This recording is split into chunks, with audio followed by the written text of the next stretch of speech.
Oke, langsung saja kita mulai nih. Udah nggak sabar ya. Udah banyak yang nggak sabar nih. Apa nih materinya nih gitu kan. Oke, Kak Sahar, boleh dong Kak sharing-sharing nih tentang tema kita malam ini nih. Ini ada beberapa topik yang bakal kita bahas ya gitu. Nah, yang pertama nih, Kak, bagaimana sih meyakini hati bahwasanya patah hati itu dapat disembuhkan? Wah, Oke. dalam nih. Nah, tapi sebelumnya aku boleh nggak untuk nampilin PowerPoint dulu? Jadi biar Oh, aku sampai boleh. materinya dulu, biar Boleh. nanti di akhir mungkin kita bisa untuk bincangnya gitu. Boleh banget. Oke, siap. Oke, sebelumnya teman-teman, bismillahirrahmanirrahim. Assalamualaikum warahmatullahi wabarakatuh. Alhamdulillahirrabbilalamin. Alhamdulillahilladzi bini'matihi tatimmus salihah. Alhamdulillah ala kulli hal. Wassalatu wassalamu ala asrafi anbal mursalin wa ala alihi wa sahbihi ajmain amma ba'du. Puji serta syukur malah kita panjatkan atas rahmat serta hidayah Allah. Alhamdulillah pada malam kali ini kita bisa bertemu meskipun dalam ruang online, dan pada malam ini kita bisa senantiasa menambah insight kita, menambah ilmu kita, serta menambah kedekatan kita dengan Allah Subhanahu wa taala. Dan Allah mengatakan a'udzubillahi minasyaitonirrajim wa in ta'uddu nikmatallahi la tuhsuha. Dan jika kamu menghitung nikmat Allah, pastilah kamu nggak bisa menghitungnya saking banyaknya.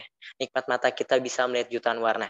Nikmat kita bisa melihat, nikmat kita bisa berbicara, nikmat kita bisa melangkah, nikmat kita bisa bergerak melakukan aktivitas. Dan salah satu kenikmatan yang Allah berikan sampai pada hari ini, kita diberikan kenikmatan iman. Dengan iman itulah kita bisa terus berharap meskipun kita tahu kehidupan ini senantiasa berpihak kepada orang-orang yang mungkin cantik parasnya, ganteng parasnya. Tapi kita tahu bahwa kehidupan ini itu sama sekali tidak melihat dari fisik, tetapi Allah melihat dari setiap amal serta ketakwaan kita. Maka dari itu, jika anak muda hari ini dia senantiasa insecure, aku mohon coba kita lihat lagi kesempurnaan yang kita miliki. Kita seringkali fokus terhadap kekurangan, padahal diri kita memiliki kebanyakan itu lebih. Kita mempunyai potensi yang luar biasa. Tapi mengapa hari ini banyak sekali diri kita merasa tidak percaya diri atas apapun yang kita sekarang miliki. Kita merasa kenapa aku beda sama orang lain. Kenapa orang lain hebat, sedangkan aku enggak? Kita bertanya-tanya seperti itu. Dan aku bilang teman-teman bahwa kalau misalnya kita mau bersyukur, Allah bakal tambah nikmat itu.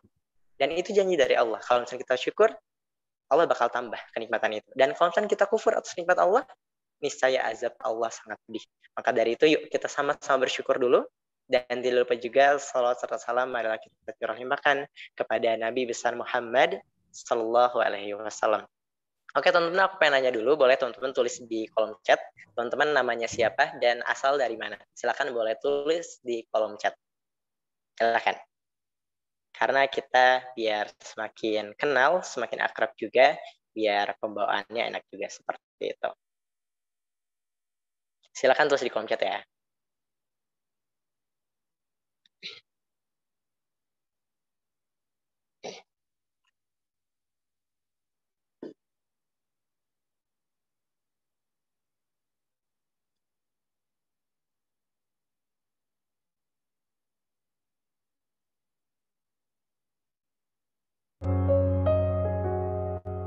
Oke, ternyata banyak banget ya yang hadir. Ada dari Karawang ya, dari Karawang, Jakarta, Bulukumba, dan Makassar ya. Terus juga ada dari Palembang, Banten, Bandung. Oh, ternyata ada Bandung juga ya. Nah, aku berharap teman-teman yang hadir pada malam kali ini, siapapun itu teman-teman, dalam keadaan apapun teman-teman, kalau misalnya sekarang teman-teman lagi punya masalah, aku berdoa semoga teman-teman diberikan kemudahan sama Allah. Karena dari sekian banyaknya beratnya masalah, bahwa kita bakal baik-baik aja selagi Allah menjadi pendamping bagi kita. Kalau misalnya kita backingannya Allah, terverifikasi aman, seberat apa masalahnya.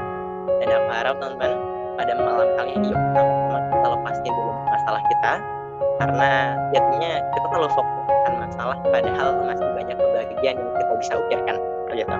Nah, coba di sini ternyata masih banyak ya teman-teman yang daerahnya itu ada dari NTB juga, Indramayu, Jakarta Selatan. Ternyata Masya Allah, luar biasa. Ternyata sangat jauh-jauh, dan ini benar-benar abang sampai Merauke ya, Masya Allah.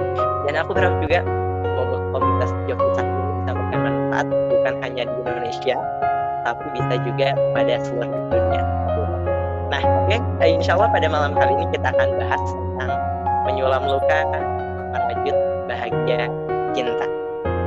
Dan mungkin ini pembahasan yang relate sebenarnya bagi kita yang biasa kalau misalnya ngobrol, diskusi di tongkrongan, bahasan itu cinta, cinta, cinta. Dan kita mungkin senantiasa berpikir bahwa kayaknya tuh nggak mungkin deh aku untuk nggak bahas cinta, karena di masa sampai ini perasaan kita lagi menggebu-gebu. Dan ingatlah bahwa di balik kata cinta kita belum mengetahui sebenarnya apa sih yang dimaksud dengan cinta. Tapi pada malam kali ini buat sekarang jomblo stabilitas statusnya itu merupakan sebuah privilege yang sangat luar biasa, karena dengan kejombloan stabil itu kita bisa produktif melakukan kebaikan gitu. Nah, coba teman-teman di sini pada malam kali ini kan kita hadir di sini, teman-teman daerahnya di mana aja, dan aku pengen nanya dulu, tuliskan 3 rasa syukur yang teman-teman hari ini syukuri, 3 kenikmatan apapun itu, tulis di kolom chat apapun itu, silakan.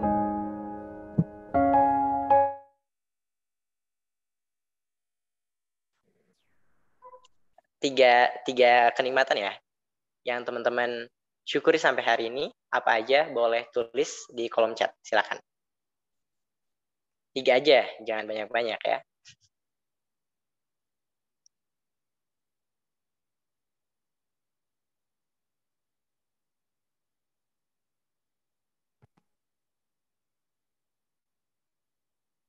Oke, sudah pada nulis, oke.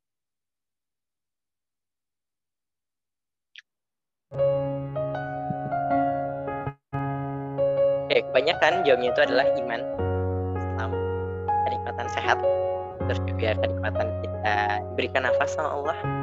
Oke, apalagi? Oh, kenyang katanya, itu merupakan sebuah kenikmatan. Pemahaman, terus juga sehat, kesabaran yang luas, Masya Allah.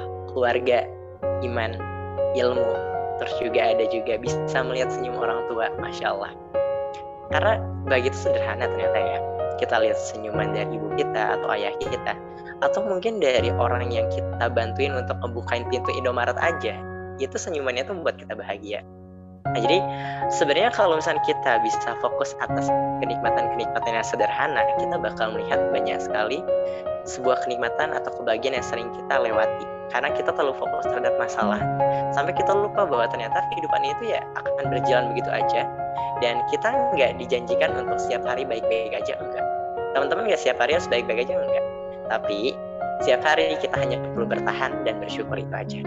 Karena mungkin kita sering ya di awal bulan atau di awal tahun kita mengatakan wish kita tuh, semoga tahun ini lebih baik daripada tahun kemarin, semoga bulan ini lebih baik daripada bulan kemarin, semoga hari ini lebih baik daripada hari kemarin. Tapi ternyata kenyataannya tuh nggak seperti itu. Oktober kita yang lewat itu ternyata nggak sesuai dengan harapan kita. Tapi ya itulah kehidupan. Kehidupan itu kalau misalkan kata guru aku itu merupakan sebuah rangkaian dari masalah. Nah, setiap masalah itu merupakan sebuah kebahagiaan bagi seorang yang beriman. Kenapa? Karena ketika kita punya masalah, kita mau meminta, kita mau menengadah, kita mau bersujud kepada Allah, dan dengan itu kita bisa bersyukur seperti itu. Nah, jadi hari ini coba kita udah bersyukur belum sama kenikmatan-kenikmatan yang sederhana seperti itu? Oke, sebentar.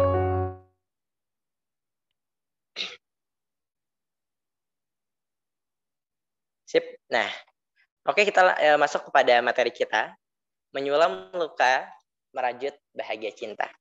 Nah, coba teman-teman di sini, aku pengen nanya satu pertanyaan, dan ini berkaitan sama materi kita. Sebutkan fase terindah dan terpahit dalam jatuh cinta. Fase terindah sama dengan apa? Fase terpahit dalam jatuh cinta itu apa? Silakan tulis di kolom chat. Dan jujur aja, nggak apa-apa, nggak masalah. Karena ini juga bagian dari upgrading diri kita. Tuliskan fase terindahnya itu apa, dan fase terpahit dalam jatuh cinta itu apa. Oke, katanya tuh indahnya tuh jatuh cinta, pahitnya tuh patah hati. Oke, yang lain? Terindah melihat dia bahagia. Oh, sama yang lain? Oh, itu kayaknya pahit ya. Indah pas bucin, pahitnya ditinggal nikah. Oh, dalam banget ya. Terus juga ditinggal nikah, cintai diam. Terindah itu saat benar-benar jatuh, dan pahit itu ketika patah hati. Terus juga indahnya itu ketika jatuh cinta, dan pahitnya ketika di ghosting. Sakit banget tuh. Mengagumi kemudian kalah saing. Waduh, coba jalur langit. Itu bisa kok. Terus juga terindah itu pas jatuh cinta, dan terpahit itu ketika ditinggal nikah. Oh, Masya Allah ya. Oke, itu jawaban teman-teman dan rata-rata sebenarnya sama aja sih jawaban aku juga. Dan aku jawabannya adalah fase terindah itu ketika kita PDKT. Mungkin teman-teman mungkinnya pertama kali kenalan mungkin. Terus kita berpikir karena dia mungkin ramah, orangnya bagus gitu kan, orangnya tuh keren. Terus juga perilakunya bagus, baik dan sebagainya. Dan kita tuh merasa, wah ini orang yang selama ini aku cari nih. Teman-teman curhat mungkin kepada temannya gitu kan, langsung curhat kepada teman langsung mengatakan, bro, sis, akhirnya aku menemukan seseorang yang selama ini aku cari. Karakternya itu karakter aku banget, tipenya tuh tipe aku banget. Dan udah pokoknya udah cocok banget. Dan kamu berpikir bahwa, wah udah fix, ini adalah jodoh aku. Kita berpikir seperti itu ketika mungkin teman-teman pernah PDKT ya. Terus teman mengatakan, tahu nggak sih, dia tuh ngingetin aku sholat loh. Dan di sepertiga malam, dia nelpon aku untuk aku tahajud. Biar doa kita bisa bertautan di langit. Wah indah banget itu cerita ya. Dan fase terindah ketika kita memiliki rasa itu ya mungkin banyak orang mengatakan ketika pendekatan atau PDKT. Dan fase terpahit dalam jatuh cinta adalah patah hati. Dan kita merasa ekspektasi kita tuh dihancurin. Kebahagiaan yang kita dirasa bakal bahagia ternyata enggak sebahagia itu pada realitanya. Fase terpahit memiliki rasa adalah ketika patah hati. Dan satu hal yang harus kamu tahu bahwa pada malam kali ini kita akan bahas bagaimana caranya kita sembuh dari patah hati itu. Apakah kita yakin bisa sembuh dari patah hati itu? Apakah kita bisa bertumbuh setelah kita jatuh? Dan aku bilang teman-teman bahwa ketika kita mengalami patah hati, kita harus tahu dulu. Patah itu kan sakit banget. Dan rumus hidup itu untuk rasa sakit, siap rasa sakit itu ada obatnya. Pahit di awal dan akan menyembuhkan pada akhirnya. Nah, sebenarnya ketika teman-teman sekarang mungkin merasakan patah hati, dikecewain, di-ghosting, ditinggal nikah, sifat asli dia keluar terus kita merasa kecewa misalkan. Terus dia mungkin mengatakan apa kepada kita dan akhirnya kita merasa, lah kok dia tuh beda banget sama awal ketika aku pendekatan dan sebagainya. Tapi rasa patah hati yang kita rasain dalam rumus hidup adalah siap rasa sakit itu akan ada obatnya. Pahit di awal dan akan menyembuhkan pada akhirnya. Itu seperti obat. Dan aku berharap ya teman-teman setelah kajian ini teman-teman bisa menemukan sembuh dari mungkin teman-teman yang sering keluhin. Karena banyak banget ya yang nge-DM tuh ke aku tuh, Kak gimana caranya aku bisa sembuh dari patah hati? Kak gimana caranya aku bisa move on? Kak kasih cara yang ampuh dong. Kak rasional dong ketika memberikan solusi. Pertanyaan-pertanyaan itu sering ditanyakan. Tapi aku bilang teman-teman, dalam patah hati kita merasakan sakit. Dan aku bilang, dalam patah hati, dalam merasakan sakit itu pasti akan ada obatnya. Obat itu pahit di awal, tapi akan menyembuhkan pada akhirnya. Seperti itu. Nah, mulai saat ini, aku bakal ngajak kalian kepada saatnya sembuh. Titik balik bahwa patah hati merupakan privilege untuk kita bertumbuh, untuk kita berkarya. Karena berapa banyak dari kita orang-orang yang dia bisa berkarya setelah dia patah hati. Dia bisa menulis buku, dia bisa berkarya lewat video, dia bisa menjadikan potensi dia tuh keluar setelah dia patah hati. Dan sebenarnya ketika diri kita emang pernah merasakan patah hati, itu merupakan sebuah privilege juga loh. Kenapa? Karena biasanya ketika kita patah hati, kita ingin membuktikan kepada seseorang yang pernah menjatuhkan kita. Bahwa kita tuh orang yang luar biasa. Bahwa kita merupakan orang yang istimewa. Dan saatnya kita sembuh. Dan gimana caranya sembuh? Aku bakal ngasih tahu kepada kalian rumus efektif dan semoga ini bisa impactful banget bagi teman-teman semua. Nah, dalam fase sembuh itu, dalam fase teman-teman patah hati, pasti akan ada hujan air mata di sana. Dalam fase mengikhlaskan, dalam fase melepaskan, akan ada banyak jutaan air mata yang jatuh, akan banyak jutaan air mata yang mungkin nggak seperti biasanya gitu jatuhnya. Tapi aku yakinkan bahwa air mata yang jatuh itu seperti sebuah air hujan yang menguatkan sebuah akar pohon. Akar pohon itu akan kuat dan lebat ketika dia sudah disirami air. Begitu pula hati dan jiwa kita akan ikut kuat setelah emang kita mengalami banyak sekali air mata yang jatuh dan itu menyerap kepada hati kita. Nah, maka sebenarnya ketika air mata kita jatuh karena patah hati, terus kita ingin kembali kepada Allah, itu akan menguatkan hati kita. Kalau misalnya tonton patah hati, terus tonton bilang, jangan nangis. Aku tuh nggak selemah itu.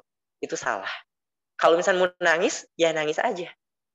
Karena itu sebenarnya bukan tanda dari lemah, bukan.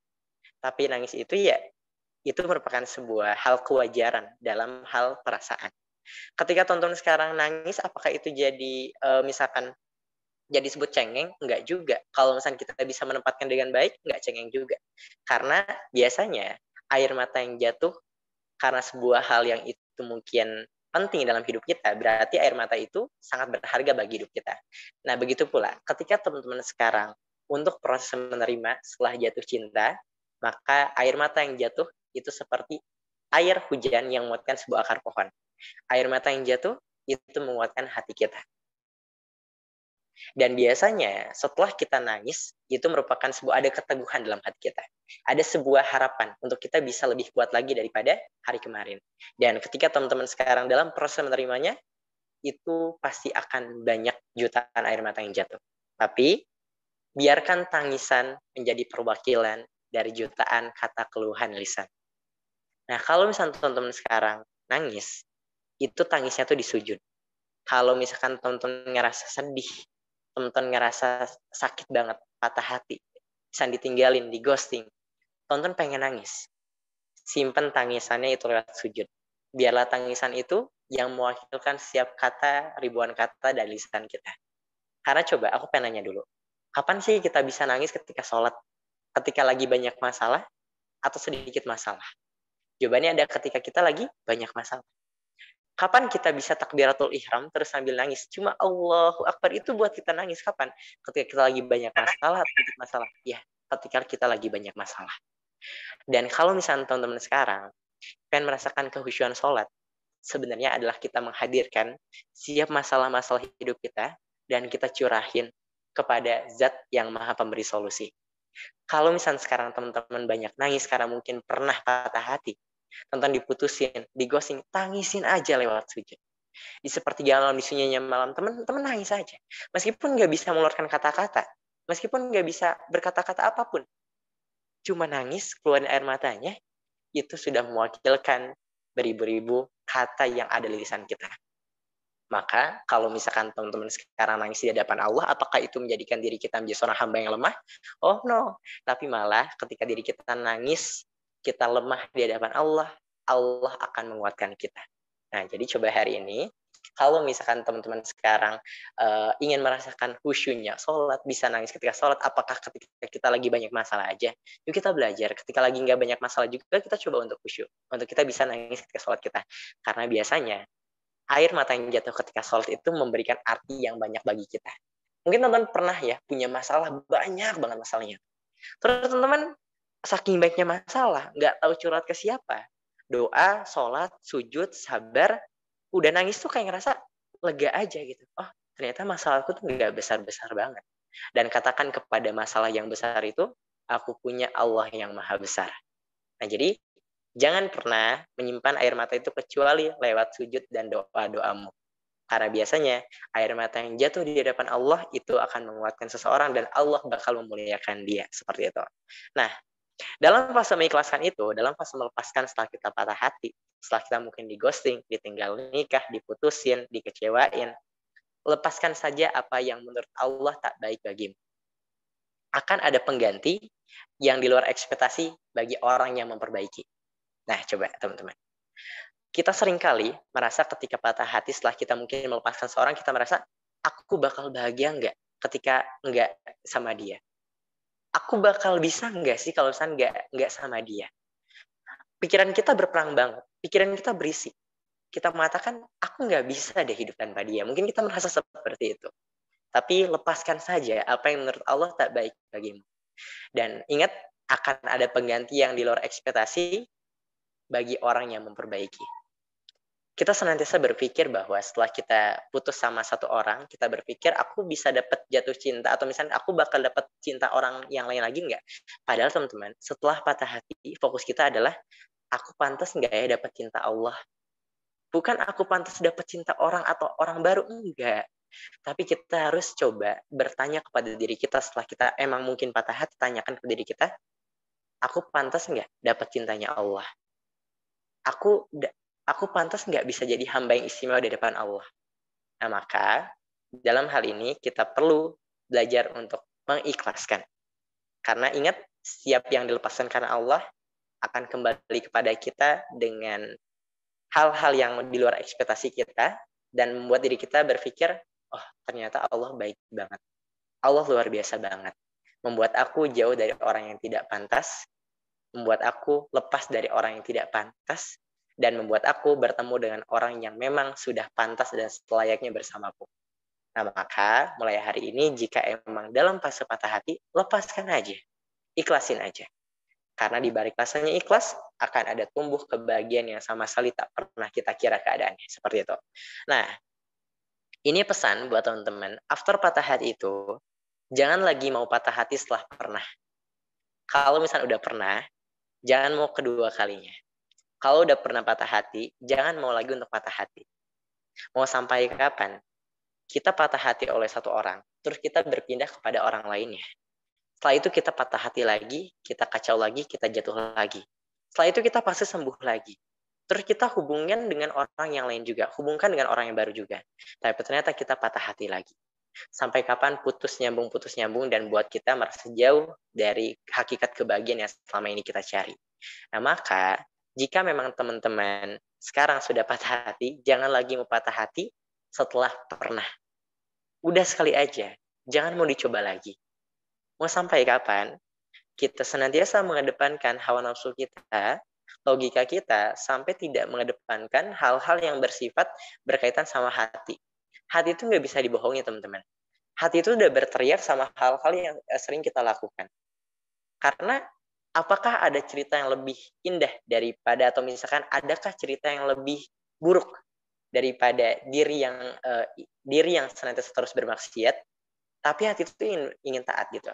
Nah, coba hari ini teman-teman jangan pernah untuk mengedepankan logika hingga melupakan hati kita.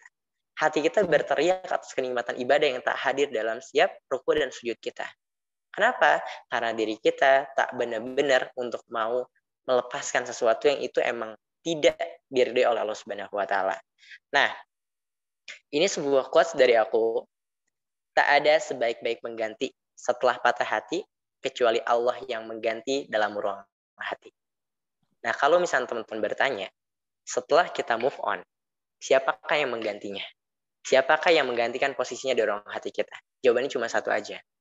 Allah. Karena kalau misalnya teman-teman sekarang mengganti satu orang dengan seseorang yang baru lagi, itu akan membuat kita jatuh kepada patah hati yang kedua. Dan jika sekarang kita merasa mencoba mencari pengganti, fokus aja. Cari pengganti yang benar-benar pasti dan akan buat kita bahagia yang sangat berarti. Siapa itu? Hanyalah Allah, sebaik-baik tempat kembali, sebaik-baik tempat kita bersandar. Jadi tak ada sebaik-baik pengganti setelah kita patah hati, kecuali Allah yang mengganti dalam ruang hati. Bisa jadi nih, teman-teman sekarang, sulit banget untuk melepaskan karena emang Allah tidak menjadikan pengganti di ruang hati itu. Karena ada dua pilihan. Kalau misalnya bukan Allah dalam hati kita, pasti akan ada yang lain. Dan salah satu seni untuk kita kecewa adalah kita berharap kepada selain Allah. Jika hati kita berharap kepada manusia, siapapun itu, kita suatu waktu bakal mengecewakan teman-teman kita. Suatu waktu kita bakal mengecewakan sahabat kita. Karena kita manusia, dan kita itu merupakan, udah didesain aja gitu. Kita terbatas, dan kita akan buat orang yang kecewa. Mulai hari ini, coba pelajari bahwa tiada kebahagiaan yang kita dapatkan kecuali kita mulai berharap kepada Allah Subhanahu wa taala. Jadi pengganti dari setelah patah hati itu adalah Allah Subhanahu wa taala. Nah, rumus cinta yang akan buat kita bahagia, ini rumus yang aku dapatkan. Meskipun aku mungkin belum terlalu dalam banget akan makna cinta, tapi aku bilang teman-teman gini. Ada yang namanya kebutuhan hidup, ada yang namanya naluri hidup. Nah, coba aku pengen nanya dulu. Perasaan cinta itu kebutuhan hidup atau naluri hidup? Aku pengen dulu. Silakan tulis di kolom chat. Kita memiliki perasaan kagum, kangen, atau misalnya kita suka sama seseorang. Itu kebutuhan itu atau naluri hidup? Oke, ini ternyata jawabannya tuh beda-beda ya. Ada yang bilang naluri, ada yang bilang kebutuhan hidup. Nah, soal perasaan, soal tentang mood kita, soal rasa suka kita, itu merupakan naluri, teman-teman. Dan kalau misalkan kebutuhan hidup itu beda. Nah gini, satu rumus yang teman-teman harus tahu gini. Kalau misalkan kebutuhan hidup itu tidak bisa dialihkan. Kalau misalkan naluri hidup itu bisa dialihkan. Maksudnya gimana? Contohnya gini. Kira-kira hari ini kalau misalkan kita nggak makan, kita bakal mati nggak? Nah, contoh gini deh. Kalau misalkan kita lapar, kita butuh makan. Kita haus, kita butuh minum. Nggak bisa dialihin. Tapi kalau misalnya soal perasaan, itu bisa dialihin. Emang ada orang yang dia nggak pacaran terus dia mati? Nggak ada. Sejarahnya nggak ada. Misalkan dikabarkan Kak Sarah Al-Fathar mati karena dia tidak memenuhi perasaannya, tidak berpacaran. Nggak ada kayak gitu.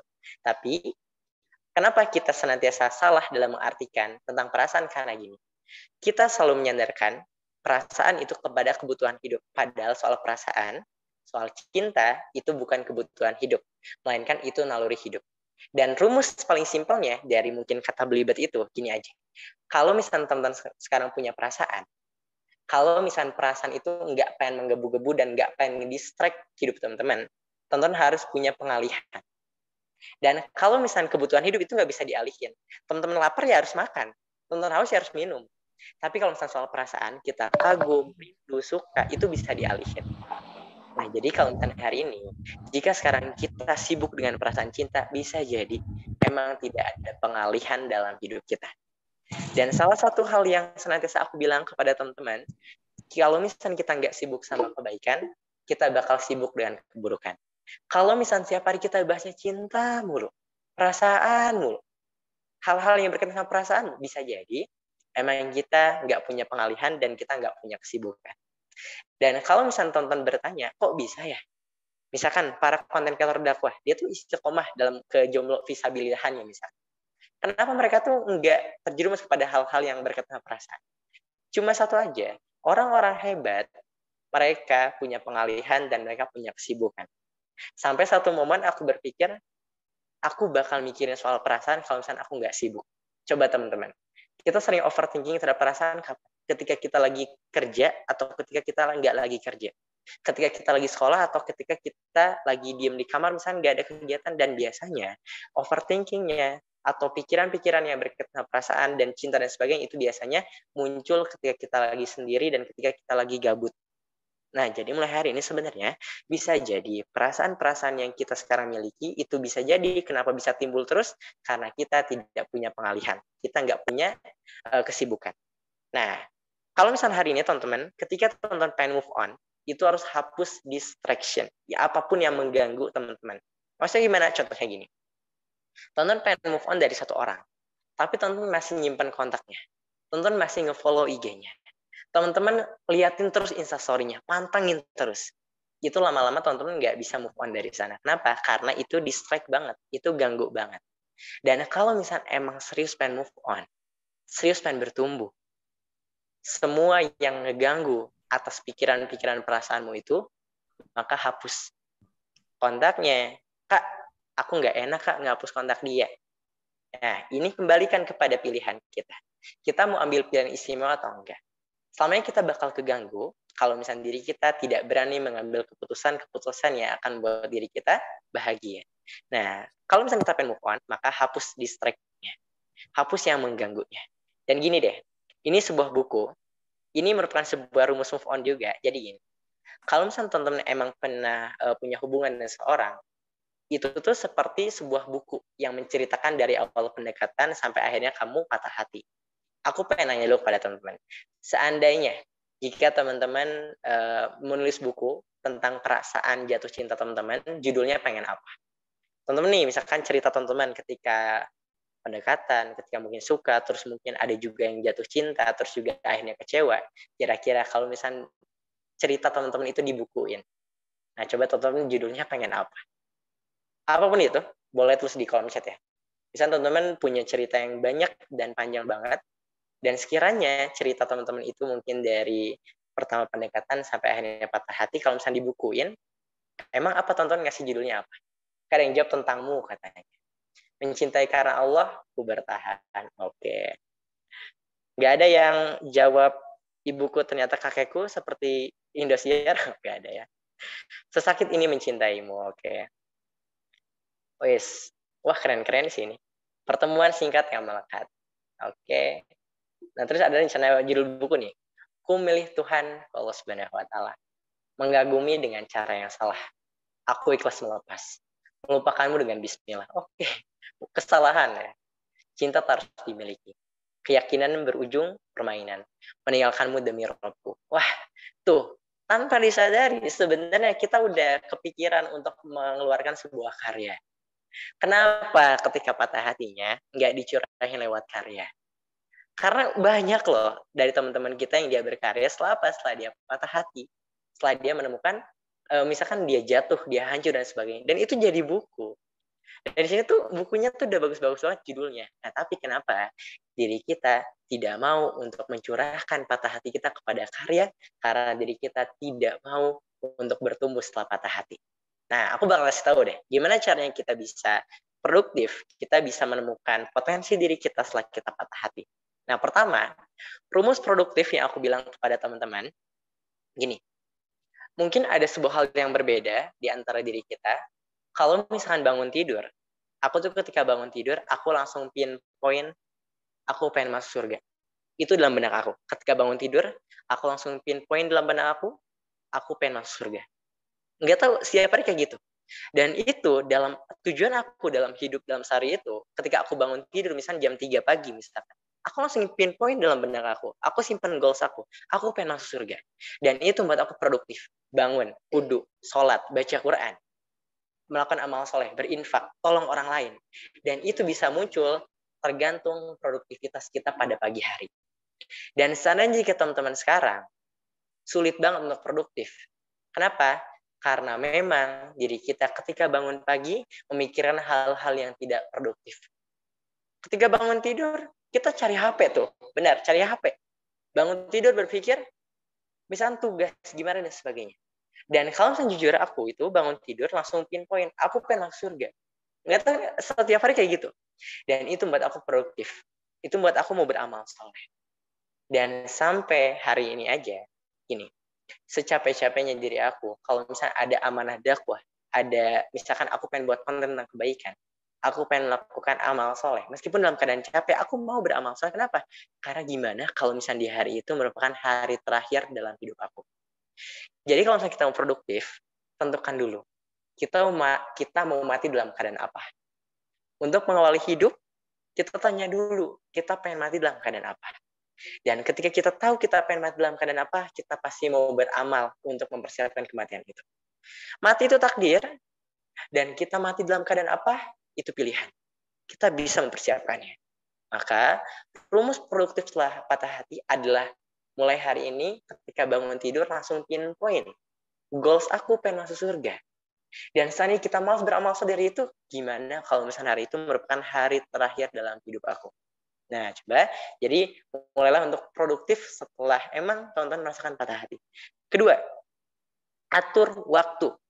Ketika teman-teman udah produktif, itu harus atur waktu juga. Jam segini aku mau ngapain, jam segini aku harus ngapain, dan mungkin teman-teman merasa gini, Kak, kaku banget deh kalau misalnya aku buat jadwal. Kaku banget nih ngapain buat jadwal.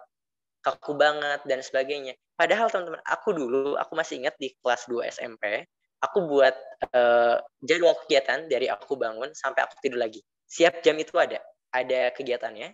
Dan itu kelamaan-kelamaan sudah 3 tahun melakukannya, akhirnya aku udah otomatis melakukan hal seperti itu. Udah jadi habits. Dan untuk jadi habits itu dalam bukunya karya Ustadz Felicio itu cuma butuh 21 hari aja untuk bisa menumbuhkan kebiasaan dalam diri kita. Nah, maka hari ini, coba kalau misalnya pengen produktif, atur waktu dulu. Dari bangun pagi sampai kita mau tidur. Tapi seandainya emang udah produktif itu dengan otomatis, udah nggak usah atur waktu. Nggak usah ditulis. Kenapa? Karena itu udah jadi otomatis. Nah, tapi untuk dapat otomatis itu, untuk dapat habit itu, kita perlu menulis. Kita perlu untuk nulis di buku kita, nulis di jadwal agenda kita, di HP kita, untuk apa? Untuk kita bisa mengatur waktu. Dan salah satu 3 hal yang harus kita tahu setelah emang teman-teman mau move on, itu ibadah, belajar, dan explore hal baru, itu sebuah hal yang tidak bisa kita tinggalkan. Karena 3 ini akan menguatkan langkah pilihan kita setelah kita mau move on dari kehampaan atau kehancuran dalam fase hidup kita. Kalau misalnya teman-teman udah pernah jatuh hati, udah pernah merasakan patah hati, maka mulai sekarang perlu ibadah lagi, perlu belajar hal baru, dan untuk nge-explore. Karena gini, pada satu waktu ada seorang anak muda, dia datang kepada seorang syekh, "Wahai syekh, sampai hari ini aku tidak menemukan kebahagiaan. Sampai hari ini aku tak menemukan kebahagiaan dari kehidupan aku." Syekh itu bilang, "Oke, sekarang aku bakal nugasin kamu, kamu bawa gelas, pergi ke ujung desa. Bawa gelas, dan gelasnya itu airnya penuh. Dan akhirnya dia berjalan, Syekhnya tuh bilang, jangan sampai air dalam gelas itu tumpah meskipun satu tetes pun." Akhirnya anak muda ini mengatakan, oke, aku berjanji air yang ada dalam gelas ini gak akan tumpah dan gak bakal jatuh meskipun satu tetes. Akhirnya anak muda itu, dia dari rumah Syekh ke ujung desa, dia terus fokus melihat gelas. Melihat gelas agar apa? Agar airnya tidak tumpah. Nah, maksudnya apa dari cerita itu gini? Tiba-tiba setelah anak muda itu ke ujung desa, akhirnya dia kembali lagi ke Syekh dan bilang, Syekh, gelas ini nggak tumpah, airnya masih penuh, airnya nggak ada yang jatuh meskipun satu tetes. Langsung Syekhnya bilang, wahai anak muda, kamu sudah menemukan kebahagiaan belum? Anak muda ini mengatakan, aku tidak menemukan kebahagiaan dalam perjalanan itu. Aku hanya lihat air, dan Syekhnya itu mengatakan, itulah diri kamu. Kamu terlalu fokus terhadap hal yang di dekat kamu, sampai kamu lupa terhadap ada yang di sekitar kamu. Maksudnya gimana? Contohnya gini. Sampai hari ini, kita seringkali tak menemukan kebahagiaan karena kita fokus terhadap masalah perasaan, masalah jatuh cinta, masalah patah hati, padahal di luar sana ada kebahagiaan-kebahagiaan yang kita bisa explore. Ada tempat-tempat yang kita bisa datangi. Ada tongkrongan-tongkrongan yang kita bisa ngobrol di sana, diskusi hangat dan sebagainya. Nah, bisa jadi hari ini kita tak menemukan sebuah hal yang kita cari kebahagiaannya karena diri kita terlalu fokus terhadap masalah-masalah hidup kita. Kita terlalu fokus terhadap hal-hal yang sebenarnya itu seharusnya nggak terlalu dipikirin. Kita mikirin perasaan, mau jatuh cinta, mau overthinking, mulu. Padahal, kalau misalnya kita mau nge-explore hal-hal yang lebih luas lagi, banyak tempat-tempat yang harus kita datangi dan itu bisa membuat kita bahagia. Misalnya bisa pergi ke gunung kayak, bisa temui teman-teman kita, bisa misalnya ngobrol sama warga sekitar kita di kampung kita, itu bukan sebuah kebahagiaan. Tapi karena diri kita terlalu fokus sama gelas tadi, kita terlalu fokus sama hal-hal yang sebenarnya itu nggak usah kita fokusin. Nah, jadi mulai hari ini coba, kalau misalnya teman-teman sudah merasa pengen move on, maka ibadah, belajar, dan explore itu nggak bisa lepas dari kehidupan kita setelah kita sudah merasakan jatuh atau misalnya patah hati itu. Dan banyak hal yang bahagia, dan ingat, untuk dirimu itu berharga. Jadi ini, banyak hal yang bahagia untuk dirimu yang berharga. Temukan bahagia dalam tautan hati kepada Sang Pencipta. Nah, quotes ini aku sampaikan gini, teman-teman. Kita sebagai seorang yang beriman itu, rasanya tuh terlalu hina kalau misalnya kita tidak mau produktif karena masalah perasaan. Kita tuh terlalu berharga sebenarnya. Untuk masalah-masalah yang sebenarnya itu nggak usah kita pikirkan terlalu dalam juga. Karena gini, sebagai seorang yang beriman, dia tuh bahagia dalam setiap saatnya. Betapa banyak dari kita yang dia merasakan jatuh, merasakan patah, terus akhirnya dia merasakan udah stres banget dalam hidup, akhirnya dia memutuskan untuk bunuh diri misalkan. Dia merasa nggak bahagia. Padahal teman-teman, seorang yang beriman itu, setiap aktivitasnya itu merupakan sebuah kebahagiaan dalam siapapun itu. Contohnya gini deh, ketika kita dapat masalah, itu kebahagiaan juga. Karena ketika kita dapat masalah, kita mau beristighfar, kita mau minta tolong kepada Allah, dan kita bersyukur. Dengan syukur itu, kita dapat pahala. Dan ketika kita dapat kenikmatan, kita bersyukur juga dengan kenikmatan. Dan ketika bersyukur, kita dapat pahala juga. Jadi nggak ada ruginya sebagai seorang beriman. Jadi, kita terlalu berharga untuk jatuh dan patah kepada hal-hal yang sebenarnya itu nggak berharga sama sekali. Dan air mata kita itu jauh lebih berharga satu tetesnya di depan Allah daripada jutaan air mata yang jatuh untuk seseorang yang menjauhkan kita dari Allah Subhanahu wa taala. Sudah berapa jatuh air mata kita untuk seorang yang malah menjauhkan kita dari Sang Pencipta. Padahal air mata yang meskipun satu tetes di depan Allah itu lebih berharga dan bisa memadamkan panas api neraka coba. Jadi hari ini kita tempatkanlah masalah-masalah kita, air mata kita, tempatkanlah pada hal-hal yang tepat. Karena ingat, kita terlalu berharga untuk hal-hal yang nggak berharga. Nah, dan terakhir, rumus istimewa buat teman-teman, move on itu ganti sama move up. Jadi move up to Allah. Jadi kalau misalnya tonton move on, jangan move on. Kalau move on itu biasanya kepada orang baru. Mulai hari ini setelah berharap kepada manusia, maka berharap kepada Allah. Hijrah itu tidak selamanya dari seorang preman, jadi seorang ustadz. No. Tapi hijrah itu dari seorang yang dia senantiasa berharap kepada manusia, dan kini dia mengembalikan harapannya kepada Allah Subhanahu wa Ta'ala. Itu bagian juga dari hijrah. Jadi hijrah itu nggak dari berandalan jadi orang soleh, enggak. Tapi mungkin dari diri kita yang berharap kepada manusia, dan akhirnya dia berhijrah untuk berharap kepada Allah Subhanahu wa Ta'ala. Dan jika tonton punya perasaan, sebagainya simpan dalam doa. Bisingkanlah setiap kesunyian sepertiga malammu itu. Ya Allah, aku mencintai seseorang. Ya Rob, berikanlah aku kebahagiaan setelah aku mencintai dia. Dan ingat teman-teman, kalau misalnya nggak mau kecewa, maka jangan disampaikan perasaannya sebelum tepat waktunya. Kalau misalnya mau udah tepat waktunya, silahkan sampaikan. Karena solusi bagi dua orang yang saling mencintai adalah pernikahan. Dan setelah kita untuk berdoa, beribadah, dan sebagainya, produktiflah beramal soleh. Dan yang keempat adalah berkarya dan bertumbuh. Karena bisa jadi karya kita bisa tumbuh, bertumbuh kita bisa tumbuh juga. Kenapa? Karena diri kita mengalami fase yang mungkin buat kita jatuh.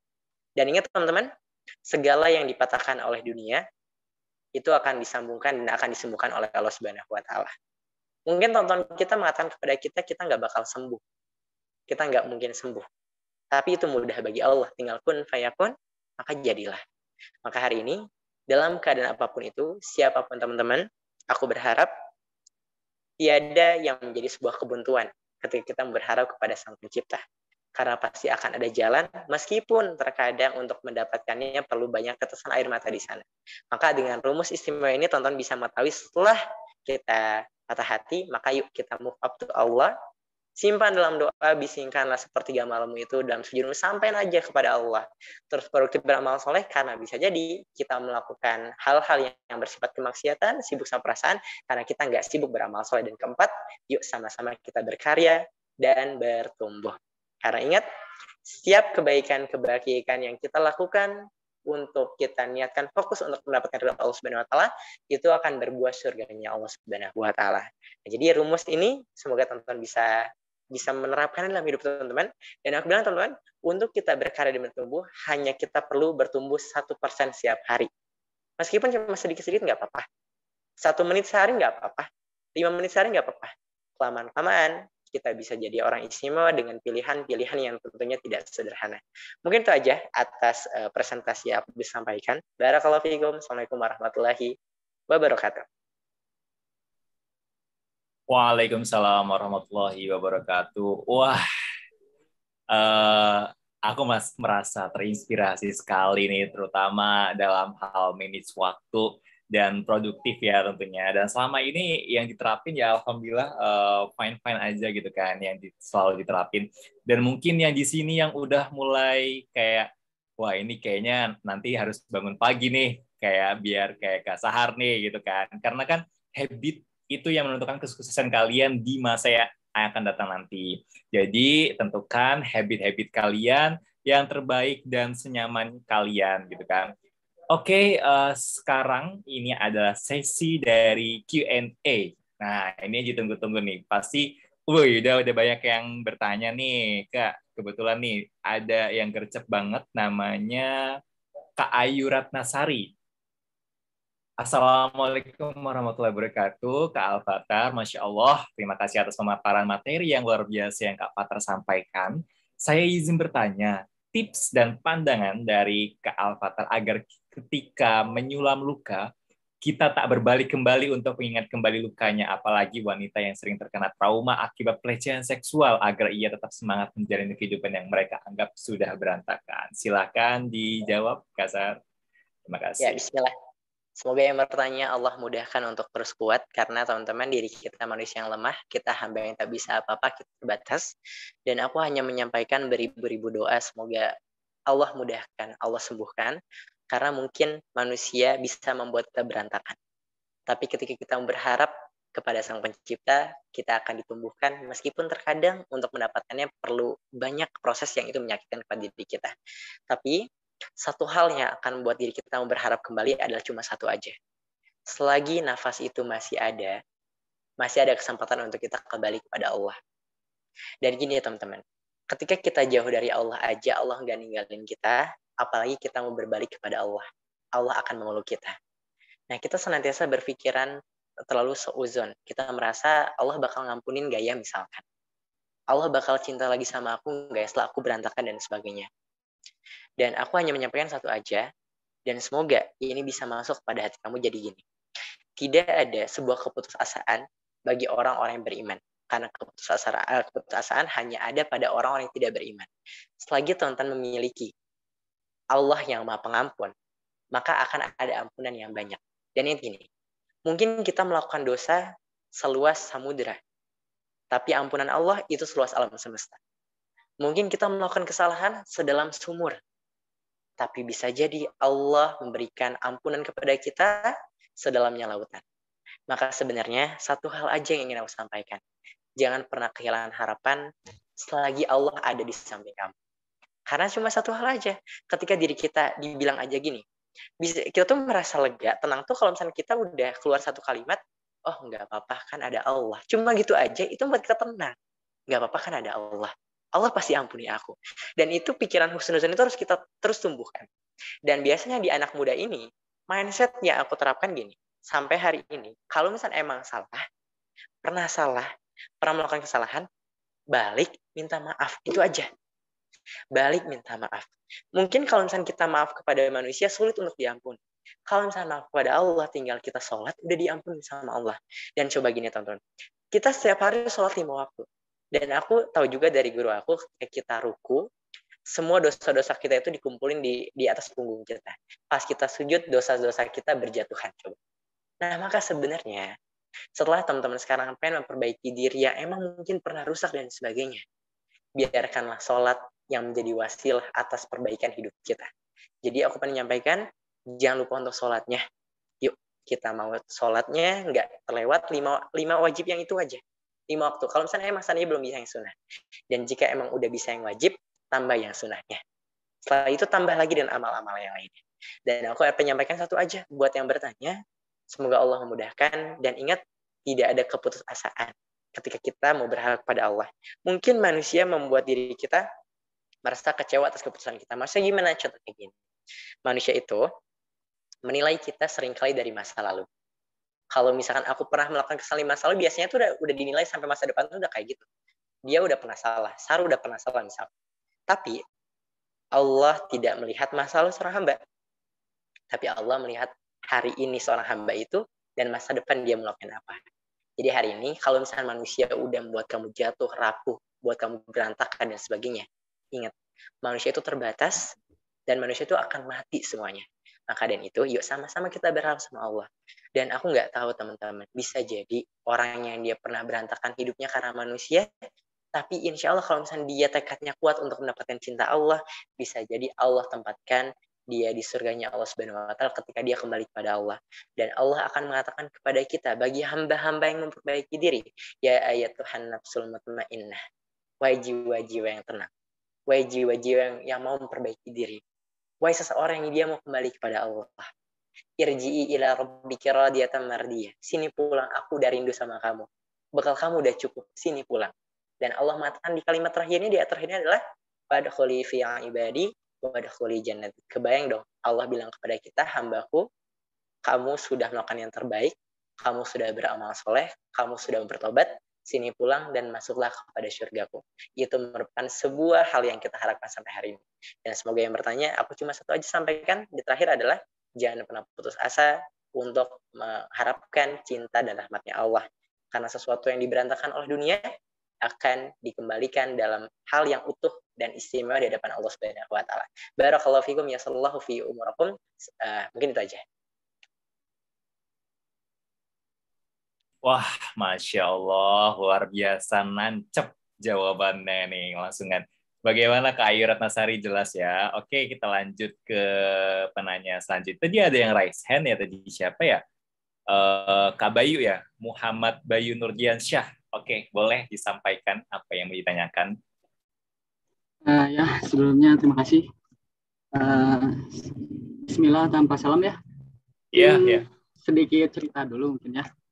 Oke, dipersingkat aja kayak waktunya. Iya, siap. Baik. Langsung to the point aja. Ya, jadi singkat cerita mungkin saya mengagumi seseorang dan mungkin dipatahkan dengan ekspektasi saya sendiri yang akhirnya gitu. Yang kemudian dipatahkannya itu mungkin oleh kenyataan takdir itu sendiri gitu. Dengan takdirnya itu mungkin si perempuan ini yang saya kagumi itu kalau kasarnya itu mungkin disalib ya, didahului lagi lah gitu oleh laki lain gitu ya. Cuman ya intinya itu kan kalau dari pendapat sendiri sama hati gitu, masih pengen terus bertahan gitu. Walaupun emang ini kondisinya kalau dari Sundanya itu belum janur kuning lah gitu ya. Nah, sedangkan dengan kondisi mungkin saya patah hati oleh ekspektasi saya sendiri gitu. Gimana tuh? Jadi intinya apa dengan ekspektasi saya yang mungkin itu jadi salah satu tanda bahwa dia bukan yang terbaik, ataupun mungkin ini salah satu seperti cerita Nabi Yusuf dan Zulaikha gitu, yang dimana ini untuk memisahkan lah gitu di antara dua insan ini yang akhirnya nanti mungkin dipertemukan dengan keadaan yang terbaik gitu mungkin ya. Ya, Masya Allah. Oke. Langsung jawab aja nih. Ya, langsung jawab aja, Kak. Oke. Nah, jadi gini aja ya. Sejauh-jauhnya seseorang yang sudah ditakdirkan bagi kita, misalkan dia di kutub utara misalkan, teman-teman misalkan di sini misalkan ya, di Indonesia misalkan, sejauh apapun dia, Allah bakal kembalikan dia dengan versi yang terbaiknya. Jika sana itu takdir bagi kamu. Karena sesuatu yang sudah ditakdirkan bagimu, sesulit apapun jalannya akan datang kepada kamu. Dan sesuatu yang memang tidak ditakdirkan untukmu, semudah apapun jalannya, tidak akan datang kepadamu. Satu rumus yang harus kamu tahu bahwa sebenarnya kita berekspektasi terlalu jauh. Karena sebenarnya dalam hal soal misalkan tentang kita mencari pasangan, kita fokus adalah bagaimana caranya kita pantas, bukan untuk mencari.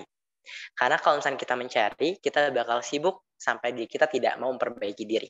Dan satu hal yang pernah aku sampaikan gini aja. Jika seandainya sekarang kamu memilih untuk tidak misalkan melanjutkan hubungan kamu, misalkan karena misalkan dia menjauh dari kamu, apakah itu misalkan tadi, misalkan seperti ceritanya Yusuf sama Zulaikha dan sebagainya, dan aku sampaikan aja, cuma gini aja. Jika emang kamu sekarang mau memperbaiki diri, sebenarnya kamu jangan terlalu berharap untuk dia kembali lagi. Karena kalau misalkan kamu berharap lagi, kamu bakal kecewa lagi. Tapi coba ketika kamu emang sudah berpikiran untuk menjauh atau misalnya melepaskan, kamu hanya fokus mencari pengharapan untuk mendapatkan cintanya Allah, bukan untuk mendapatkan cinta dia. Karena sebenarnya ketika kita mau memperbaiki diri kita, memantaskan kita di hadapan Allah, Allah bakal datangkan orang kepada kita dengan versi yang terbaiknya, dengan orang-orang yang sebenarnya kita tuh merasa, disangka nggak jodoh dan sebenarnya ternyata akhirnya jodoh. Nah, tapi poin pentingnya gini aja. Mulai hari ini, jika emang kejadian seperti itu, ekspektasi kamu seperti itu, maka alangkah baiknya saran dari aku, setelah kamu berpikir untuk tidak melanjutkan atau misalnya kamu tidak untuk fokus kepada dia, mulailah untuk fokus memantaskan diri dan fokus saja untuk mendapatkan cintanya Allah.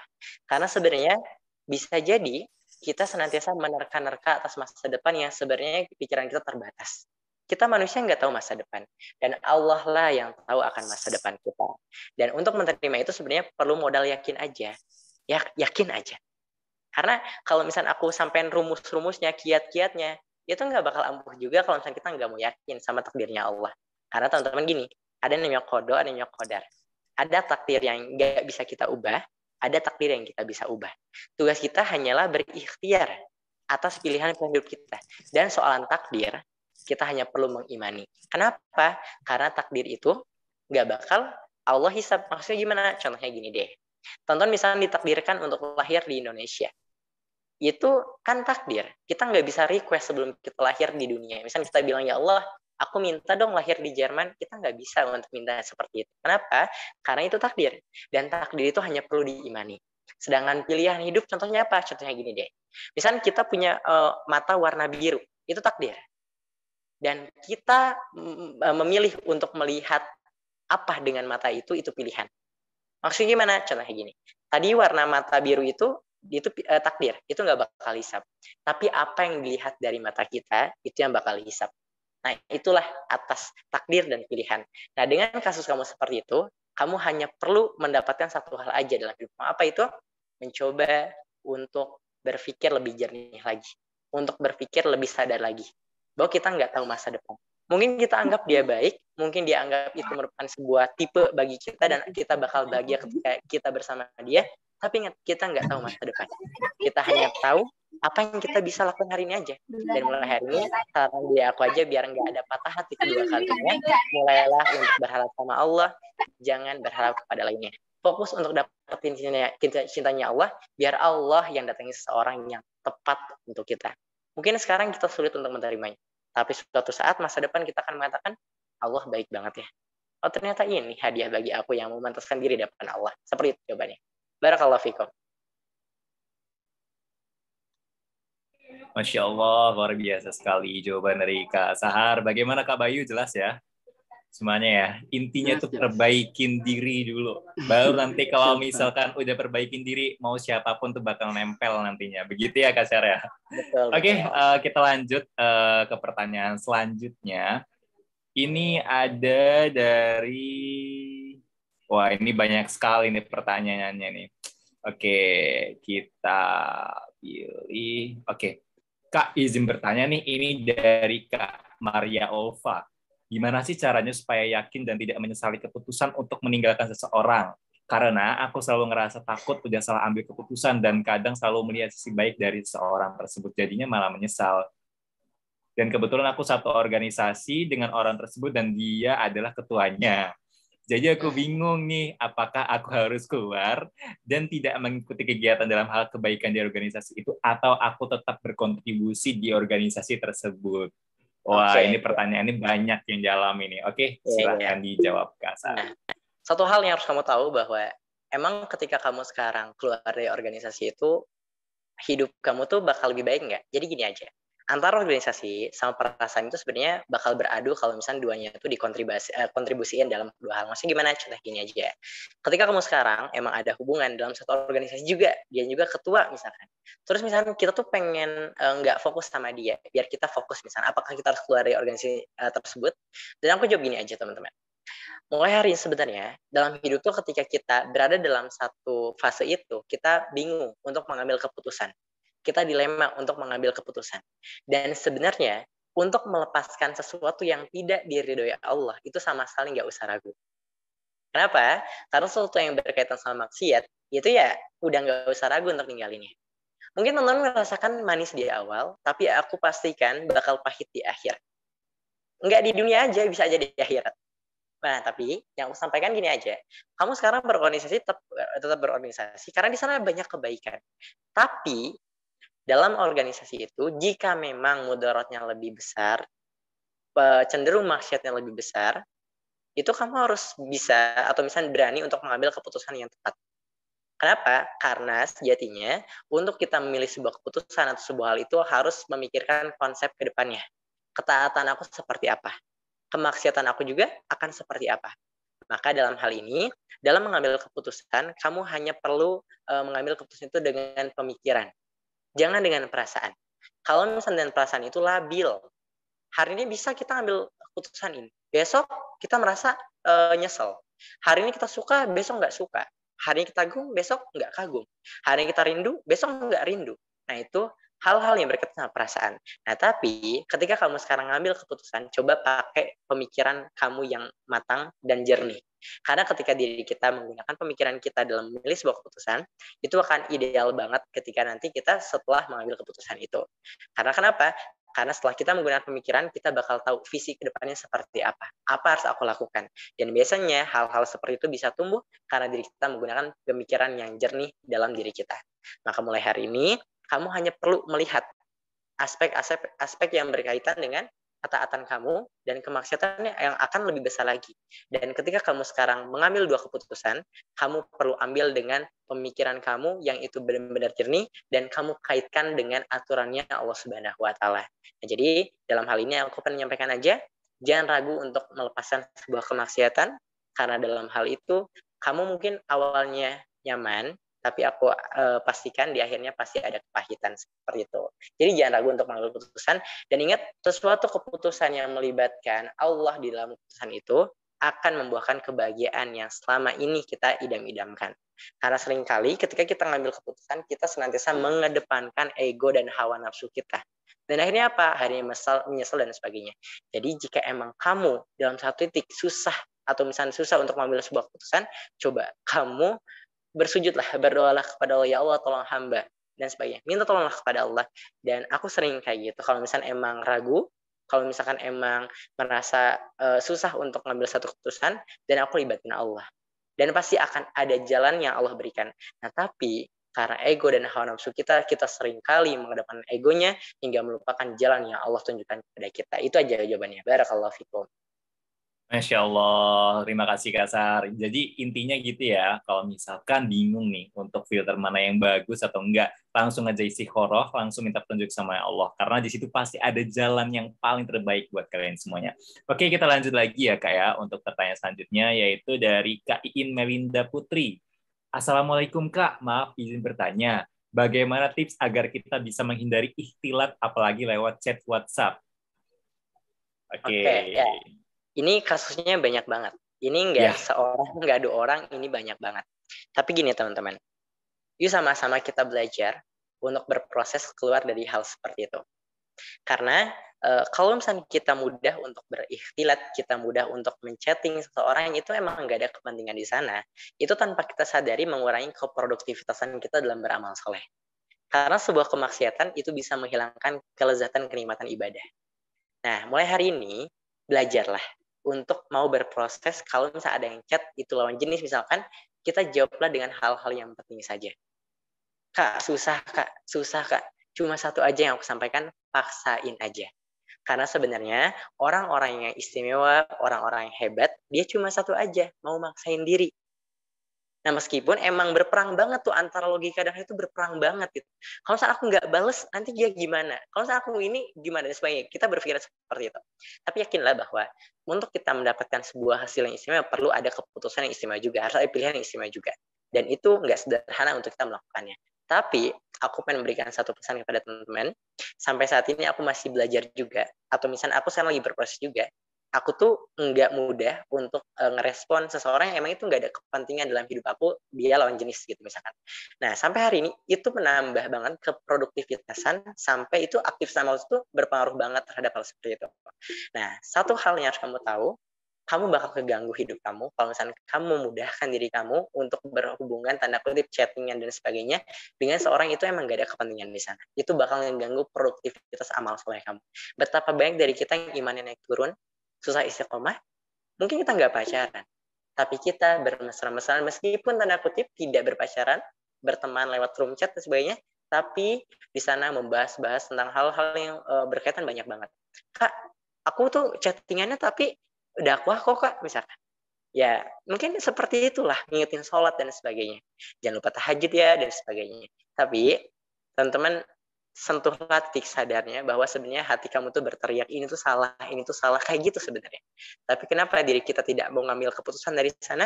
Karena memang dari diri kita tidak mau untuk mengambil sesuatu yang istimewa. Kenapa? Karena biasanya pilihan-pilihan istimewa seseorang itu akan menjadikan seorang itu istimewa dalam hidupnya. Bisa jadi hari ini kualitas diri kita masih sama aja dengan orang lain karena diri kita masih sama melakukan hal yang sama seperti orang lain. 1 tambah 1 itu selamanya bakal 2. Kalau misalnya kita pengen hasil yang berbeda, maka harus ada sisi yang diganti. Nah, maka dalam hal ini, kalau misalnya teman-teman pengen berkarya, bertumbuh, pengen jadi jomblo fisabilillah yang berkualitas, maka aktivitasnya itu beda banget sama orang-orang yang lain, tanda kutip, yang emang dia memaklumi hal-hal seperti tadi. Dan aku yakinkan buat siapapun yang teman-teman mau belajar dan berproses keluar dari hal seperti itu, aku yakinkan produktivitas amal solehnya bakal naik banget. Karena nggak ada distraction pada orang-orang yang emang itu nggak ada kepentingan dalam hidup kita. Karena kenapa? Karena seringkali diri kita terganggu atas produktivitasnya hidup kita karena soal-soal perasaan kayak tadi. Dan itu biasanya muncul dalam ruang chat itu. Kamu merasa nggak enak, kamu merasa gimana, dan sebagainya. Dimulai hari ini, belajarlah, berproseslah, dan jika seandainya kamu udah mantap nih, ya kamu respon hanya kepentingan saja. Kalau ada kepentingan, tidak kepentingan ya nggak usah. Dan salah satu yang aku lakukan sampai hari ini, dan aku berharap ini tidak menjadi sebuah kesombongan, sampai hari ini aku tidak nge-follow lawan jenis sampai hari ini. Kecuali yang jenis itu ada misalkan saudara aku, atau misalnya rekan yang berkaitan sama jalannya dakwah aku. Nah, jadi sebenarnya ini pilihan yang sulit. Karena teman-teman dulu aku masih ingat, aku nge-following itu 1000. Aku pas dulu masih sedikit followersnya. Nge-following 1000 dan mic-nya perempuan. Dan guru aku, ini teman-teman boleh ya, teman-teman mengambil pelajari sini boleh. Guru aku bilang kepada aku, Har, kamu nggak bakal produktivitas dakwahnya, kamu nggak bakal bagus dakwahnya, kamu nggak bakal mudah dakwahnya kalau misalnya kamu masih mudah untuk berhubungan sama tanda kutip seseorang yang lawan jenis yang itu tidak ada kepentingan di sana. Karena guru aku bilang, unfollow lawan jenis yang itu emang gak ada kepentingan atas kehidupan kamu. Aku pas itu berperang banget, logika sama hati aku berperang banget. Kalau misalnya aku dibenci sama dia gimana? Kalau misalnya aku bilang gini gimana dan sebagainya. Nah, itu keputusan yang susah dan berat. Tapi buat teman-teman sekarang itu terlalu ekstrim kayaknya. Tapi buat teman-teman sekarang mah fokus aja untuk berproses untuk tidak melakukan kayak tadi. Kayak misalnya room chat di situ nggak ada kepentingan, saling sapa di sana. Dan kalau misalnya emang simpan kontaknya, kalau misalnya emang itu tidak nge-distract, ya nggak apa-apa. Tapi kalau misalkan teman-teman tahu efek maksiatnya banyak, maka ambillah keputusan yang terbaik. Ambillah keputusan yang berbeda. Karena ingat, untuk jadi orang istimewa tentunya keputusan-keputusannya juga berbeda dengan orang lain. Dan aku pastikan setelah teman-teman mau move on semuanya, mau move up, mau hijrah sepenuhnya kepada Allah, akan ada keajaiban yang luar biasa yang teman-teman nggak pernah kebayang dapat kayak gitu. Dan hari ini teman-teman, aku sampaikan kepada teman-teman, aku berubah, aku berhijrah itu bukan karena kehebatan aku. Aku dulu seorang gitaris, main band, setiap hari sepulang sekolah main gitar, latihan gitar, dan sebagainya. Dan sampai sekarang, aku sama sekali nggak boleh bangga dengan hijrahnya aku atas perubahan kehebatan diri aku. Enggak. Tapi Allah yang bantu perubahan itu. Allah yang mengubah hidup aku. Tapi satu hal yang bisa mengubah hidup seorang itu cuma satu aja. Dia mau dekat sama Al-Quran. Hari ini udah baca Quran belum? Kalau misalnya belum, coba baca Quran. Masa Qurannya berdebu gitu? Malu dong gitu. Kita kan mau pulang kepada Allah, masa kita nggak nyiapin bekal kayak gitu. Jadi sesibuk-sibuknya teman-teman, bacalah Al-Quran, biar Allah memperbaiki hidup kita, dan Allah memberikan sebuah keistimewaan bagi kita. Dan jika seandainya belum sempat 5 ayat sehari, aku bilang 3 ayat sehari deh baca. Kalau misalnya nggak bisa 3 ayat sehari, 2 ayat deh please. Kalau misalnya nggak bisa 2 ayat sehari, 1 ayat deh. Kalau misalnya nggak bisa 1 ayat sehari, dosa apa yang menghalangi kita dari Al-Quran? Mungkin itu aja jawabannya. Barakallahu fikum. Masya Allah, luar biasa sekali Kak Sahar. Jadi gitu ya guys ya, kalau misalkan untuk Sobat Jopisah di sini yang kadang susah banget nih buat istiqomah, gimana caranya baca Al-Quran rutin, perlahan-lahan dulu aja dulu, karena sedikit-sedikit lama-lama menjadi bukit. Oke, kita lanjut ya, pertanyaan selanjutnya. Kak, izin bertanya, ini pertanyaan dari Akilatun Zulfa. Ketika kita mencintai dalam diam, bolehkah kita menyebutkan namanya dalam doa karena tidak ingin terjerumus dalam hal pacaran? Silahkan dijawab, Kasar. Oke, aku dulu sempat di Instastory, cinta terbaik itu kalau misalnya kita belum mencoba itu mencintai dalam diam. Nah, ada satu orang yang dia langsung ngesanggah atas argumentasi itu. Dia bilang gini, cinta itu dia harus dicurahkan lewat pernikahan.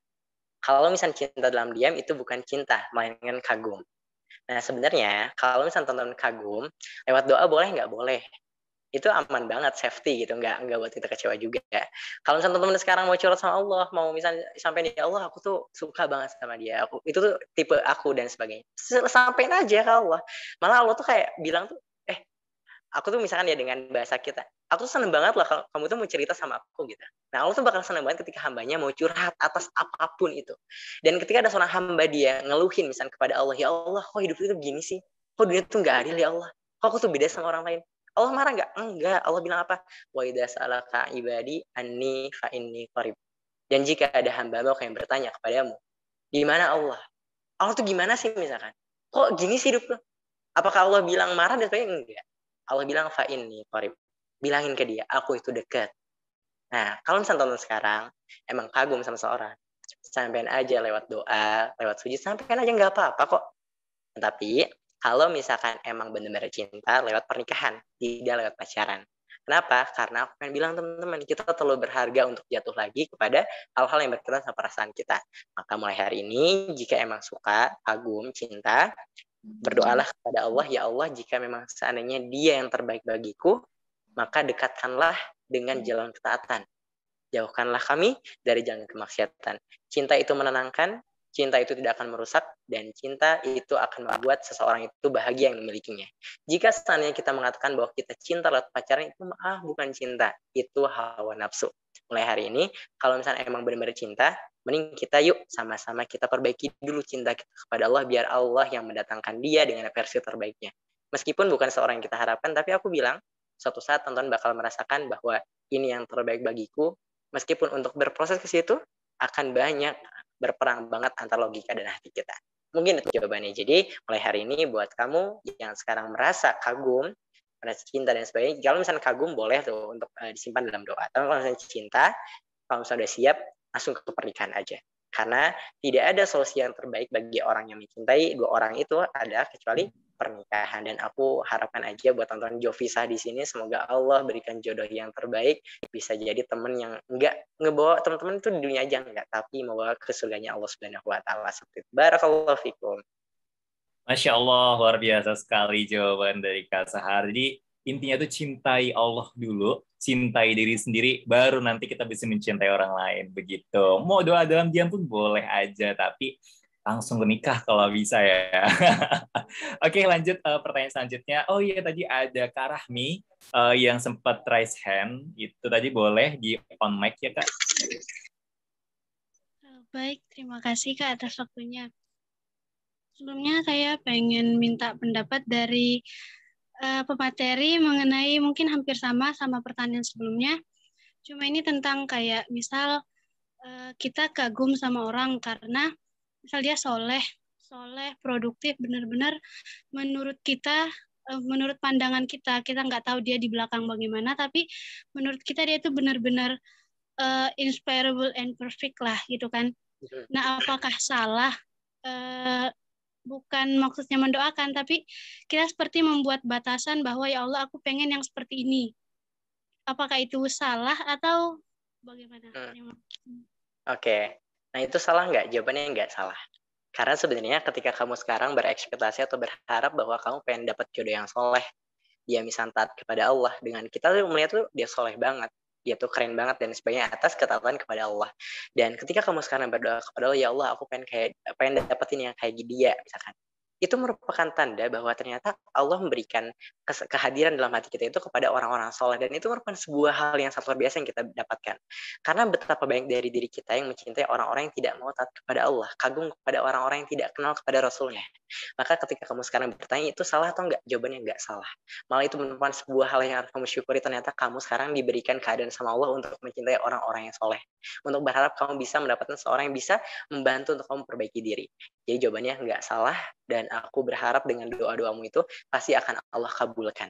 Pasti, kalau misalnya kita mau yakin sama Allah. Jadi mulai hari ini, kalau misalnya akan berdoa seperti itu nggak apa-apa. Minta jodoh yang soleh itu bagus banget, malah itu dianjurkan banget. Tapi hal yang harus kita sama-samakan juga persepsinya adalah, ingat, kita sama-sama kita coba perbaiki diri kita, karena aku ingat dari salah satu tiktokers ya, pendakwa juga, Bang Zahid Samosir, beliau tuh bilang gini, setelah kemarin menikah, beliau bilang gini ke aku, burung itu akan bertengger dengan satu jenisnya. Dan aku di situ langsung dep banget gitu. Jadi kita tuh sering kali merasa bahwa aku pantas nggak ya untuk dapetin cinta dia, orang yang soleh itu. Tapi kita lupa untuk nggak nge-upgrade diri kita. Karena sebenarnya seseorang yang kita cintai, dia orang yang soleh, dia juga pasti mencintai seorang juga, dia menyukai orang lain juga. Tapi sebaiknya kalau misalnya kita emang suka kepada orang-orang soleh, mencintai orang-orang soleh, itu merupakan sebuah hal yang harus kamu syukuri, dan itu nggak ada salahnya. Tapi yuk sama-sama kita belajar untuk mengupgrade diri kita, karena sebenarnya kalau misalkan orang-orang yang mau mengupgrade diri, sebenarnya bisa dapat orang-orang yang satu visi juga. Jadi mulai hari ini, ketika kamu sekarang bertanya seperti itu, salah nggak? Jawabannya enggak. Berdoalah seperti itu agar Allah mengabulkan setiap doa permintaan kita. Tentunya doa itu akan dikabulkan setelah kita berikhtiar dengan kita memantaskan diri seperti itu. Barakallahu fikum. Wah iya, terima kasih. Sama-sama. Masya Allah, luar biasa sekali. Sayangnya waktunya sangat terbatas ya Kak ya. Jadi kayak, wah sayang banget. Nah buat kalian yang penasaran nih, masih penasaran buat episode-episode selanjutnya siapa speaker atau materi selanjutnya, bisa di follow langsung ya IG dari jovisa.id Dan bisa di-follow dari IG Kak Al-Fatahar dan saya sendiri Shani Trev. Di situ kita bisa diskusi bareng di situ ya. Kalau misalkan ada pertanyaan yang belum terjawab dan kayak masih ganjel gitu kan. Oke, selanjutnya mungkin ini ya closing statement nih dari Kak Sahar nih untuk sobat-sobat Zulkiflah yang di sini nih biar lebih produktif gitu kan. Oke. Ya, teman-teman, alhamdulillah atas materi yang aku sampaikan dan aku bilang, atas materi yang disampaikan dalam setiap perkataan yang aku sampaikan itu sama sekali bukan dari kehebatan aku, melainkan Allah yang membantu aku untuk menyampaikan kata-kata itu. Hidayah itu hanya diberikan oleh Allah, bukan dari diri aku. Mulai hari ini, kamu perlu mengetahui bahwa ternyata kamu itu orang yang berharga ketika kamu sekarang beriman. Tiada keputusasaan setelah kamu jatuh dan patah hati. Karena sebenarnya bagi orang-orang yang memperbaiki, Allah bakal ganti dengan orang yang lebih baik lagi. Jadi sebenarnya mulai hari ini yuk sama-sama kita produktif, bangun tidur itu langsung pinpoint aku pengen masuk surga. Aku pengen masuk surga. Itu akan membuat kita produktif. Dan salah satu hal yang aku sampaikan aja buat teman-teman biar nggak sibuk sama perasaan, coba sibukin sama aktivitas-aktivitas yang lainnya. Sampai satu waktu ada orang yang nanya ke aku, Kak Sar kok kayaknya nggak sibuk sama perasaan. Aku sempat bilang gini, aku tuh nggak sempat gitu untuk mikirin seperti itu. Karena sampai hari ini aku bersyukur dari satu kebaikan kepada kebaikan lain itu ada satu amal soleh kepada amal soleh itu ada. Dari waktu sholat, setelah ini ada apa lagi, setelah ini ada apa lagi. Itu ada kayak gitu. Aku bersyukur banget. Dan itu Allah yang berikan. Di mulai hari ini ketika berdoa itu jangan minta dunia terus, jangan minta uang terus, tapi minta apa? Ya Allah khusyukkan aku ketika ibadah. Ya Allah berikan aku bukan kebaikan. Minta kepada Allah seperti itu. Ketika kita lagi sakit, coba jangan minta untuk kita fokus untuk ya Allah. Kita sering kali ya ketika kita sakit itu minta kepada Allah, ya Allah sembuhkanlah penyakit aku. Tapi kita lupa untuk gak minta ya Allah sembuhkanlah penyakit kemaksiatan aku misalkan. Nah, jadi itu merupakan sebuah doa-doa yang harus kita panjatkan. Dan ingat teman-teman, Allah itu tahu apa yang kita butuhkan. Asalkan diri kita mau bersyukur aja. Di mulai hari ini, satu hal yang aku sampaikan biar kita menjadi seorang jomblo fisabilillah yang berkualitas, cuma satu aja. Pilihlah untuk mengharap hanya kepada Allah. Perlu doa, perlu minta sesuatu, pengen minta tolong kepada Allah aja. Jangan pernah merasa dan pengen jatuh hati dan patah hati kedua kalinya. Kamu sudah merasakan pahitnya, maka jangan lagi untuk merasakan pahitnya lagi. Dan buat teman-teman sekarang yang sudah berjuang untuk menjadi jomblo fisabilillah di jalan Allah Subhanahu wa taala, semoga Allah menjadikan tempat bersandar teman-teman dan semoga surga menjadi tempat berakhirnya dan tempat peristirahatan terbaik-baik kita. Barakallahu fikum teman-teman, suatu saat jika emang aku berubah, nggak istiqomah, ingetin aku lagi. Karena istiqomah itu Allah yang berikannya. Maka berlaku kepada Allah, ya muqallibal qulubi tsabbit qalbi ala dinik. Wa izat yang bolak-balikan hati, istiqomahkan kami. Teguhkanlah kami di atas agama. Barakallahu fikum. Semoga hari ini yang telah hadir, Allah berikan kemudahan dan Allah berikan jodoh yang terbaik di luar ekspektasi kita. Assalamualaikum warahmatullahi wabarakatuh. Waalaikumsalam.